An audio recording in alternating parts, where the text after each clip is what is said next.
Welcome back, everybody, for another deep dive. This time, we're going to be exploring some passages from the Bible that are, well, pretty intense. Yeah. Matthew 5.2930 and Mark 9.4347. Oh, yeah.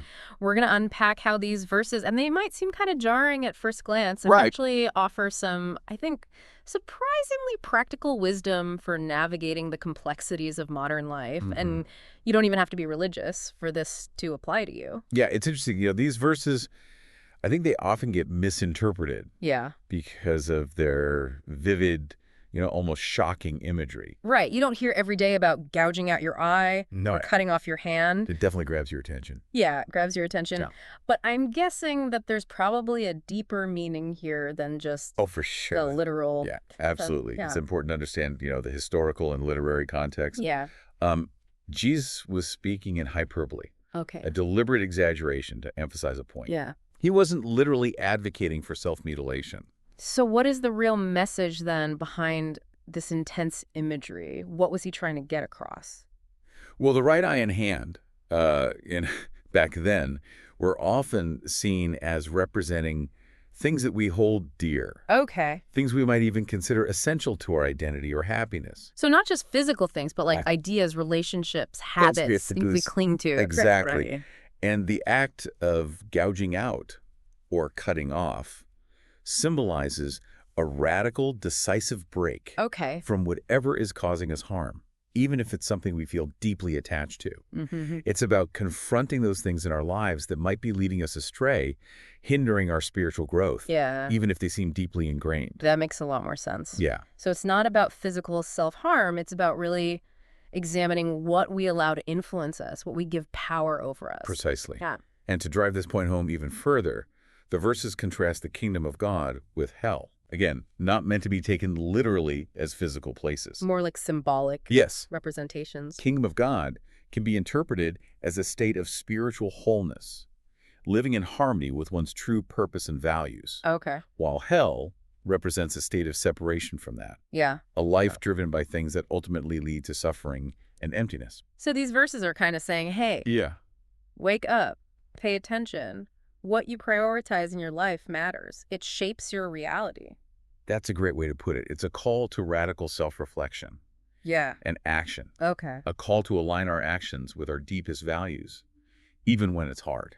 It's interesting how these ancient texts are still relevant today. I mean, Right, absolutely. who doesn't struggle with giving up things that feel good in the moment, even if we know they're not good for us in the long run? Right. It's a timeless human dilemma. Yeah. And that's what makes these verses so powerful. Mm-hmm. They offer a framework for navigating that tension, Yeah. for making choices that lead to lasting fulfillment, not just fleeting pleasure. So we've got this powerful imagery, this call to decisive action.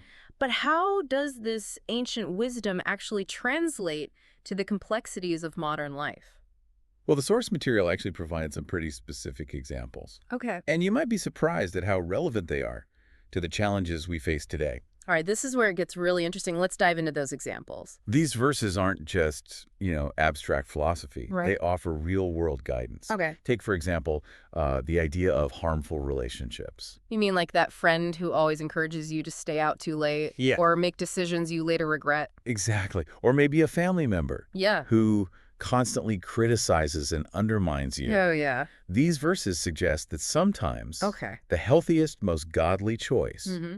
is to create distance from that relationship, even if it's painful. So it's about recognizing when a relationship, even a close one, Right. is actually detrimental to our well-being, to Ah. our kingdom of God, so to speak. Precisely. Mm. It's about prioritizing our spiritual and emotional health, Yeah. even if it means making difficult choices. That's a tough one. Yeah, But I see how it ties back to that idea of cutting off what's harmful. right. What other examples does the source material give? Well, think about the modern-day struggle with digital addictions, Oh, yeah. social media, Hmm. online gaming, the constant stream of information. Yeah. It's easy to get sucked in and lose track of what truly matters. It's like our devices can become those right eyes that distract us Exactly. from a more fulfilling life.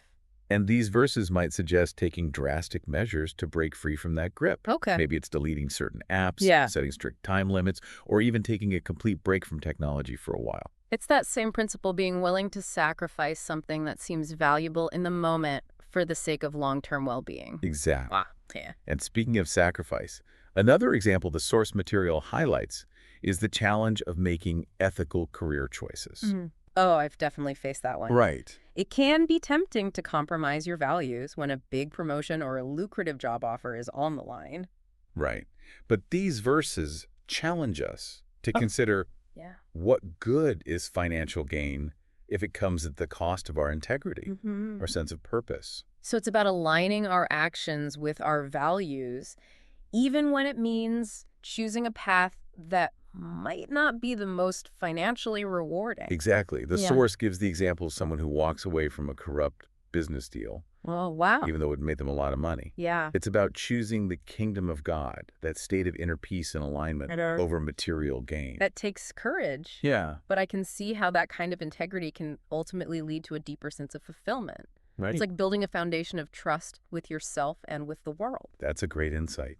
Yeah. It's not just about avoiding bad things. Right. It's about proactively choosing a path that aligns with our deepest values, Okay. our vision of a better world.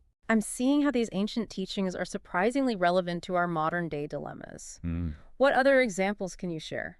Well, the source material also addresses those everyday habits Yeah. that can slowly chip away at our well-being. Yeah. Things like overeating, Mm. procrastinating, Yeah. neglecting our physical health. Those are definitely battles I fight on a regular basis. Right. And these verses might suggest that conquering those habits, Okay. even if it's a long and difficult process, Yeah. is an act of self-love, a way of honoring our true potential.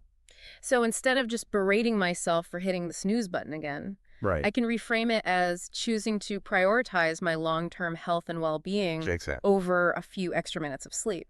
It's about shifting our perspective and seeing those seemingly mundane choices as opportunities for growth Okay. and self-mastery. I'm noticing a pattern here. Yeah. It seems like a lot of these teachings kind of boil down to making those tough choices that prioritize long-term well-being over short-term gratification. You've hit on a key takeaway. Yeah. It's about recognizing that true fulfillment, that kingdom of God within us, often requires sacrifice, discipline, Yeah. and a willingness to step outside our comfort zones. And it's not about being perfect, right? It's about the willingness to try Absolutely. to keep striving to align our actions with our aspirations. It's a journey, not a destination. Yeah, And that journey is filled with challenges, setbacks, and Yeah. moments of doubt. for sure. But what matters is that we keep moving forward, keep learning, and keep choosing to align ourselves with that which is truly life-giving. These examples are really bringing those seemingly harsh verses to life in a new way. It's not about punishment or self-denial, but about making conscious choices that lead to a richer, more meaningful existence. You're getting it. It's about recognizing our own inherent worthiness Okay. and making choices that reflect that. Sometimes that means letting go of things, habits, or even relationships that no longer serve our highest good. It's almost like those verses are giving us permission to be ruthless in pursuit of our own well-being. It is a call to radical action, but not in a destructive way. Right. It's about channeling that intensity towards positive change, towards growth, towards aligning ourselves with the kingdom of God within us. Okay, this has been incredibly insightful, but I have to admit, it's also a little daunting.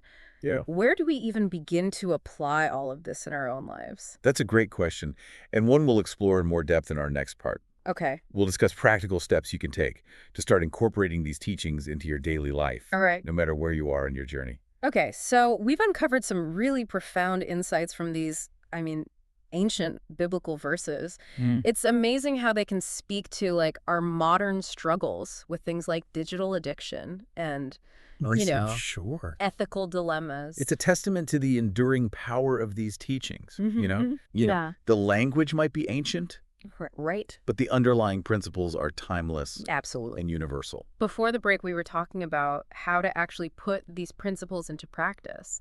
It's one thing to, like, understand the concepts, Right. but how do we actually apply them in our daily lives? Well, the source material suggests that it all starts with self-awareness. Okay. Taking the time to honestly assess where we are in our journey. So, like, taking inventory of our thoughts, our habits, our relationships, Right. really understanding what's working and what's not. Asking ourselves those tough questions. Yeah. What areas of my life feel out of alignment?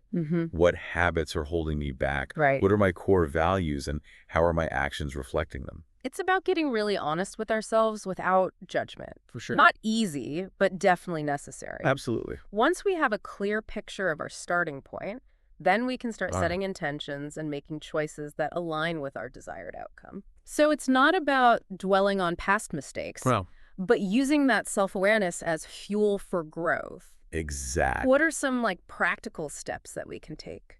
Well, the source material emphasizes the importance of starting small, Okay. choosing one area where we want to make a change, Mm-hmm. and focusing our energy there. So maybe instead of trying to overhaul my entire life overnight, Right. I pick one specific habit I want to work on. Exactly. Okay. It could be anything: setting boundaries in a relationship, cutting back on screen time, Yeah. starting a gratitude practice. Mm-hmm. The key is to choose something manageable and focus on making consistent progress. Small changes add up over time. It's like building momentum. Precisely. Yeah.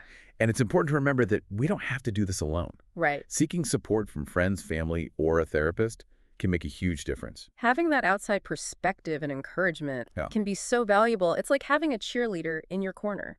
And speaking of encouragement, the source material also highlights the importance of cultivating gratitude. Okay. When we focus on the good in our lives, it shifts our perspective Yeah. and makes it easier to let go of the things that no longer serve us. It's about training our minds to notice the positive, the blessings, Right. the little moments of joy that we often take for granted. Yes, and it doesn't have to be complicated. Right. Simply taking a few minutes each day to reflect on what we're grateful for can make a huge difference in our overall well-being. It's like creating a positive feedback loop.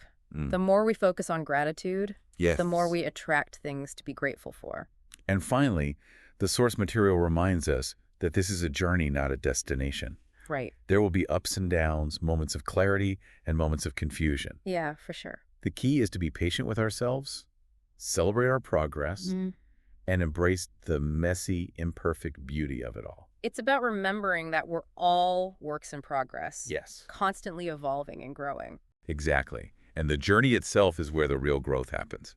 It's in those moments of challenge, those times when we stumble and have to pick ourselves back up, that we discover our true strength and resilience.